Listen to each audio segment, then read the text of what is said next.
नमस्कार मित्रांनो, परत एकदा आपलं खूप खूप स्वागत आहे आपल्या सर्वांच्या लाडक्या महाडीबीटी स्कॉलरशिप ऑफिशियल या चॅनलवरती। आणि आज तुमच्यासाठी एक अधिकृत महत्त्वाची माहिती घेऊन आलोय राशन कार्ड संदर्भात। तुमच्याकडे राशन कार्ड तर असेलच ना? हो, राशन तर प्रत्येकाकडे असतेच। मग या राशन संदर्भात महत्त्वाची माहिती कुठली आणि व्हिडिओच्या एंड पार्ट मध्ये ज्यांना मागचा व्हिडिओ बघितलाय त्यांच्यासाठी मी सेवा केंद्र या संदर्भात एक अपडेट सुद्धा देणार आहे व्हिडिओच्या एंड पार्ट मध्ये। चला व्हिडिओ सर्वप्रथम समजून घेऊया। बघा की ज्यांच्याकडे राशन कार्ड होते त्यांना गव्हर्नमेंट आजपर्यंत वेगवेगळ्या प्रकारचं राशन देत होतं किंवा अन्नधान्य देत होतं, तर याला आता गव्हर्नमेंट काय करणार आहे, स्टॉप करणार आहे आणि त्याऐवजी रक्कम देणार आहे। मग ती रक्कम किती आणि कुणाला किती रकमेसाठी पात्र आहे, एका घरामधील किती व्यक्तीला किती रक्कम मिळणार आहे, या संदर्भात सविस्तर माहितीची चर्चा आपण या व्हिडिओच्या माध्यमातून करणार आहोत मित्रांनो।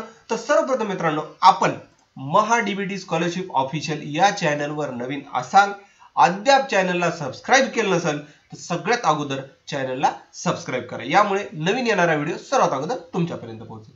चला वळूया आजच्या विषयाकडे। सर्वप्रथम पहा, महाराष्ट्र शासनाच्या GR च्या अधिकृत वेबसाईटवरती मी आलेलो आणि ही वेबसाईट जी आहे याची लिंक तुम्हाला डिस्क्रिप्शन मध्ये मिळणार आहे आणि कमेंट सेक्शन मध्ये सुद्धा मी पिन करून ठेवणार आहे।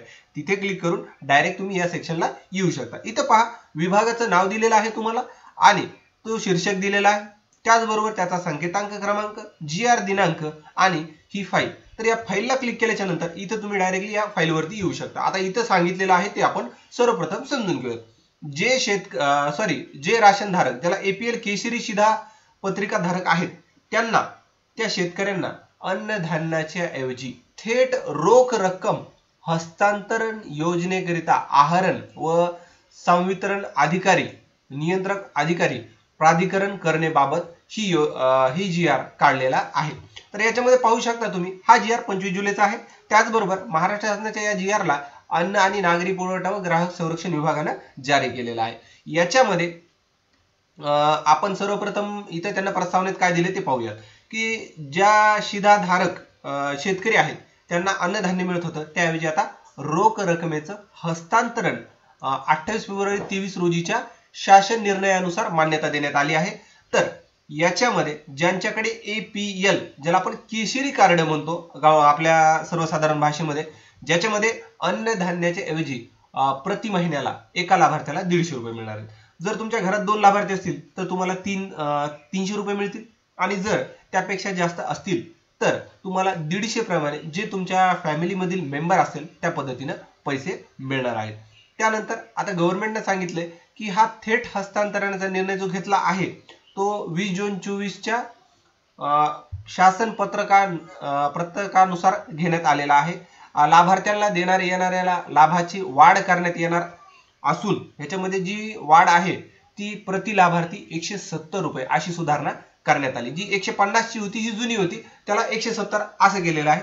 आणि याच्यामध्ये तुम्ही पाहू शकता की सगळ्यात महत्त्वाचं, ज्या शेतकऱ्यांना याचा लाभ मिळत नव्हता राशन कार्डचा, तर त्यांना आता राशनच्या ऐवजी हा लाभ घ्यायचा। आता तुम्ही सगळ्यात महत्त्वाचा प्रश्न विचाराल, सर या लाभ घेण्यासाठी मला करायचे काय? नक्कीच या व्हिडिओमध्ये ते पण सांगणार आहे मी। बघा की जर तुम्ही शेतकरी असाल तर तुम्हाला हा लाभ मिळण्यासाठी तुमचा जो राशन दुकानदार असेल त्याच्याकडे जायचे आणि त्याच्याकडून त्याला सांगायचं की मी शेतकरी असल्यामुळे मला याची रक्कम मिळावी। मग तो काय करणार आहे, तुमचं जे राशन आहे हे शेतकरी वर्गामध्ये वर्ग करणार आहे।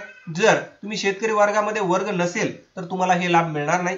त्यासाठी राशन दुकानदाराकडून तुमचं हे जे खातं आहे राशनचं हे शेतकरीमध्ये वर्ग करा आणि ते केल्याच्या नंतर तुमचं आधारशी बँकेचं पासबुक लिंक आणि आधार राशनशी लिंक करा, यामुळे डायरेक्ट पैसे तुमच्या खात्यात येण्यास मदत होईल। आणि याच्या संदर्भात जर ऑनलाईन काही प्रक्रिया आली आणि ऑनलाईन काही प्रक्रिया करून आपल्याला ही जर लाभ घ्यायचा असेल तर त्या संदर्भात सुद्धा मी तुम्हाला सविस्तर माहिती सांगणारच आहे व्हिडिओच्या माध्यमातून।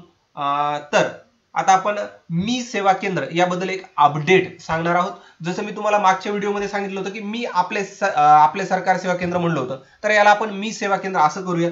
आणि याची वेबसाईट बनवणं अंडर प्रोसेस मध्ये आहे सध्या, आणि ही वेबसाईट जशी कंप्लीट होईल त्या संदर्भात एक डिटेल्ड व्हिडिओ मी आपल्या चॅनलवर टाकणार आहे, ज्याच्यामध्ये तुम्ही वेगवेगळ्या प्रकारचे कामं करू शकणार आहेत। ज्याच्यामध्ये गॅजेट बनवणं असेल, फूड लायसन असेल, शॉपॅक लायसन असेल, उद्योग आधार लायसन असेल आणि इतर भरपूर सारे काम तुम्ही मी सरकार सेवा केंद्रामध्ये करू शकणार आहेत। जर तुम्ही या व्हिडिओच्या एंड पार्ट मध्ये आलात आणि तुम्ही जर मी ही सांगितलेली माहिती ऐकली असेल तर नक्कीच मला मी सेवा केंद्र असं कमेंट करून सांगायला विसरू नका, म्हणजे मी काम जे आहे थोडं फास्ट कराल आणि लवकरात लवकर तुम्हाला ते सेवा केंद्र देण्याचा प्रयत्न कराल। आणि दुसरी गोष्ट, याला नॉमिनल चार्जेस असणार आहेत, खूप सारे चार्जेस नसणार, एकदम नॉमिनल चार्जेस मध्ये तुम्हाला हे मी सेवा केंद्र मी प्रोव्हाइड करण्याचा प्रयत्न करणार आहे। तर व्हिडिओ आवडला असल्यास लाईक करा, जास्तीत जास्त गरजू व्यक्तीपर्यंत हा व्हिडिओ शेअर करा आणि अद्याप चॅनलवर नवीन असाल तर चॅनलला सबस्क्राईब करा। धन्यवाद मित्रांनो, भेटूयात नवीन एका व्हिडिओ।